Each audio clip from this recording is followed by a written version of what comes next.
scans reveal changes in brain's estrogen activity during menopause. According to a new brain imaging study led by researchers at Weill Cornell Medicine, the transition to menopause is marked by a progressively higher density of estrogen receptors on brain cell, a measure that remains elevated in women up to their mid-60s. The findings were published in the journal Scientific Reports. A clinical feature of menopause is the decline in the body's production of estrogen.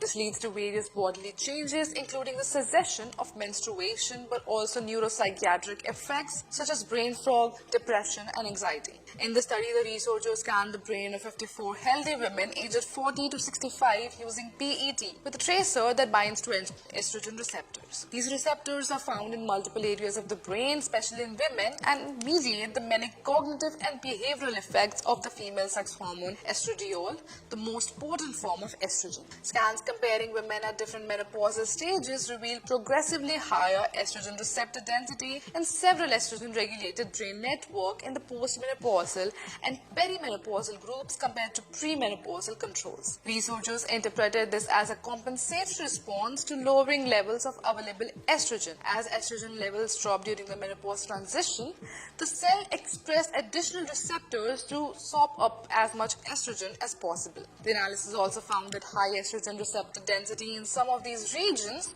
was associated not only with menopause status but also with patients' report of menopause-related cognitive and mood symptoms. The results suggested that this technique may be a valuable tool for studying the brain effects of menopause and estrogen therapy. Using this technique, we were able, for the first time, to measure estrogen receptor activity in the brain and to identify potential predictors of some of these common symptoms of menopause, said study lead author Dr. Lisa. The researchers further plan to use estrogen receptor PET imaging to study the long-term consequences of estrogen level changes in the brain, including persistently low level after menopause and rising levels with estrogen therapy.